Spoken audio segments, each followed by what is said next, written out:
ఈ hill TP అంటే ఏదైతే Hyderabad industrial land transformation policy అని నిన్న రాష్ట్ర ప్రభుత్వం తెచ్చిందో ఇది మరొక తాజా స్కామ్. కుంభకోణాలకు కేర్ ఆఫ్ అడ్రస్ అయినటువంటి కాంగ్రెస్ పార్టీ కొత్తగా చేస్తున్నటువంటి తాజా స్కామే ఈ HILTP. నిజంగా చెప్పాలంటే ఇది Hyderabad industrial land transformation policy కాదు, Hyderabad industrial lands looting policy.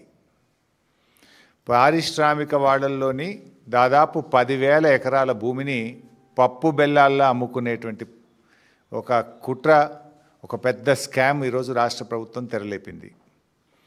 అధికారంలో వచ్చిన నాటి నుంచి కూడా రేవంత్ రెడ్డి గారి ప్రభుత్వం అడ్డగోలు దోపిడీ మీదనే దృష్టి పెట్టింది. లగచెర్ల కావచ్చు, HCU భూములు కావచ్చు, ఇట్లా ఏది చూసినా కూడా దాని వెనుక ఒక దోపిడీ.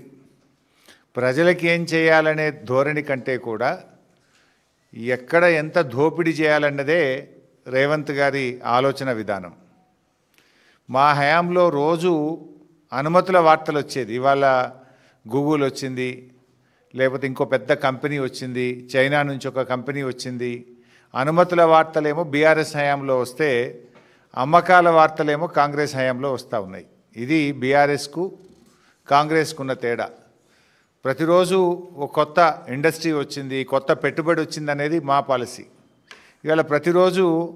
ఇవాళ హౌసింగ్ బోర్డు భూముల అమ్మకం, ఇవాళ ప్రభుత్వ భూముల అమ్మకం, ఇవాళ TGIC భూముల అమ్మకం, ఇవాళ ఇండస్ట్రియల్ ల్యాండ్ల భూముల అమ్మకం, రోజు భూముల అమ్మకాలు. ఇది కాంగ్రెస్ పార్టీ యొక్క పాలసీ. అంటే గతంలో ఇదే రేవంత్ రెడ్డి గారు బీఆర్ఎస్ ప్రభుత్వం ప్రజల అవసరాలను దృష్టిలో పెట్టుకొని LB నగర్లో ఒక టిమ్స్ ఆసుపత్రి, సనత్ నగర్లో ఒక టిమ్స్ ఆసుపత్రి, మల్కాజ్గిరిలో అల్వాల్లో ఒక టిమ్స్ ఆసుపత్రి, ఇట్లా మేము అదేవిధంగా ఎర్రమంజిల్ కాలనీలో గవర్నమెంట్ క్వార్టర్స్ R&B ల్యాండ్ ఉంటే మేము అమ్మలే. అక్కడ నిమ్స్లో మరో 2,000 పడకల ఆసుపత్రి ప్రజల అవసరాల కోసం నిమ్స్ యొక్క ఎక్స్పాన్షన్ 1,400 పడకలు ఉంటే మరో 2,000 యాడ్ చేయాలని చెప్పి మేము ఆలోచించినాం. కానీ రేవంత్ రెడ్డి గారు ఏం ఆలోచిస్తున్నారు? ఎకరాలు, గజాలు, గుంటలు మొత్తం అమ్ముతున్నాడు. చివరికి హౌసింగ్ బోర్డులో మొన్న ఏదో పేపర్లో యాడ్ వస్తే చూసిన కుక్కట్పల్లిలో 6 గజాలు 8 గజాలు కూడా అమ్ముతుండు. ఆడ 8 గజాలు పెట్టుంటే దాన్ని కూడా అమ్మకానికి పెట్టిండు. 8 గజాలు 6 గజాలు కూడా అమ్ముతుండు. 1,000 ఎకరాలు అమ్ముతుండు, గుంటలు అమ్ముతున్నాడు, గజాలు కూడా అమ్ముతున్నాడు. ఏం మిగులుస్తలేడు. గతంలో ఇదే రేవంత్ రెడ్డి గారు ఏమన్నారు? ఆనాడు బీఆర్ఎస్ ప్రభుత్వము ప్రభుత్వ అవసరాలను గుర్తుంచుకొని అక్కడో ఇక్కడో నిరుపయోగమైనటువంటి భూములను ఈ రాష్ట్రం యొక్క ప్రజల అవసరాల కోసం మేము అమ్మితే ఆ రోజు అడ్డగోలుగా మాట్లాడినాడు. ఒకసారి ఆ వీడియో కూడా చూద్దాం. ఇది పెద్దలు ఇచ్చిన ఆస్తి. మనం బ్రతకడానికి మన సోకులకు ఈ భూములు అమ్మొద్దు. ఒకవేళ ఈ భూములను అమ్మితే భవిష్యత్తులో ప్రజల అవసరం కోసం ఏదైనా నిర్మించాలన్నా ప్రభుత్వ ఆసుపత్రులు కానీ, విద్యాలయాలు కానీ, చివరికి చచ్చిపోతే శ్మశానాలకు కూడా భూమి లేని పరిస్థితి ఉంటది. వీటిని ఎట్టి పరిస్థితులు అమ్మకూడదు. తెలంగాణ జాతి సంపదను భవిష్యత్ తరాలకు ప్రభుత్వ భూమి అందుబాటులో లేకపోతే చివరికి శ్మశానాలకు కూడా కరువు వచ్చే పరిస్థితి ఉంటది. కాబట్టి ఈ భూములను అమ్మొద్దు అని చెప్పి ఒక పక్కన తెలంగాణ వాదులు చర్చ చేస్తున్నారు. మరి ఆనాడేమో భూములు అమ్మొద్దు అని ఇదే రేవంత్ రెడ్డి శుద్ధపూస లెక్క మాటలు మాట్లాడిండు. ఇవాళ గుంటలు, గజాలు ఏమి లేకుండా తెగనమ్మే ప్రయత్నం చేస్తూ ఉన్నాడు.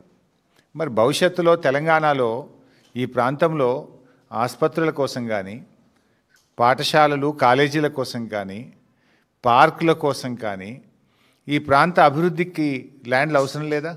మొన్న జూబ్లీ హిల్స్ ఎన్నికల్లో చూసాం. హడావిడిగా రేవంత్ రెడ్డి గారు ముస్లిం గ్రేవీ యార్డ్కు, కబ్రస్థాన్కు ల్యాండ్ కేటాయిస్తే అది మిలిటరీ వాళ్ళు వచ్చి మా ల్యాండ్ అన్నారు. మరి ఆ ల్యాండ్ లేక ఇబ్బంది అవుతుంది కదా. మరి ఇటువంటి భూములను కాపాడి పెట్టుకుంటే రేపు తెలంగాణలో భవిష్యత్ అవసరాలకు అవసరం ఉండవా? ఇతర రాష్ట్రాల్లో ఏం చేస్తున్నారు? ఇట్లాంటి పారిశ్రామిక ల్యాండ్స్ మహారాష్ట్ర కానీ, కొన్ని రాష్ట్రాలు గుజరాత్ కానీ సిటీ డెవలప్ అయితే 50% భూమి ప్రభుత్వం తీసుకుంటుంది, మిగతా 50%ను ఇలాంటి ఓ 50% 100% ఫీజు తీసుకొని రెగ్యులరైజ్ చేస్తుండ్రు. కానీ నువ్వేం చేస్తున్నావు? 30%కే పప్పు బెల్లాలకు కట్టబెట్టినట్టు కట్టబెడుతున్నావు. ఒక విధానం లేదు. ఇవాళ రేవంత్ రెడ్డి గారు హెచ్ఎండిఏ భూములు, టీజీఐసి భూములు, హౌసింగ్ బోర్డులు భూములు, స్వగృహ భూములు ఏవి లేకుండా తెగనెంపుతా ఉన్నాడు. ఈయన అనుముల రేవంత్ రెడ్డి కాదు, అమ్మకాల రేవంత్ రెడ్డి అయిపోయాడు. మొత్తం రాష్ట్రాన్ని అమ్మదొప్పుతూ ఉన్నాడు. ఇవాళ దేశంలోనే అతిపెద్ద కుంభకోణం ఇవాళ కాంగ్రెస్ పార్టీ తెరలేపిందని చెప్పొచ్చు. బీఆర్ఎస్ పార్టీ చెప్పినటువంటి మాటలు, నిన్న కేటీఆర్ గారు చెప్పినటువంటి మాటలు అక్షర సత్యము అని నిన్నటి మంత్రి గారి మాటలతో రుజువైపోయింది, తేటతెల్లమైపోయింది. థ్యాంక్స్ టు శ్రీధర్ బాబు గారు. నిజాన్ని కొంతవరకు ఒప్పుకున్నాడు ఆయన. కొంత దాచే ప్రయత్నం చేసింది కానీ కొన్ని ఒప్పుకోక తప్పలేదు. ఈ హెచ్ఐఎల్టీపీ హిల్ టీపీ పాలసీ ఏదైతే ఉందో ఇది అతిపెద్ద స్కామ్. ఈ రాష్ట్ర ప్రభుత్వం ఉపయోగిస్తున్న ఒక ఆయుధం. వేల కోట్లు, లక్షల కోట్లు కొల్లగొట్టడానికి తెరలేపినటువంటి స్కామ్ ఇది. పారిశ్రామిక వాడల్లో ఆ రోజుల్లో పిల్లలకు ఉద్యోగాలు రావాలని తక్కువ ధరకే పారిశ్రామికవేత్తలకు భూములు కేటాయించారు.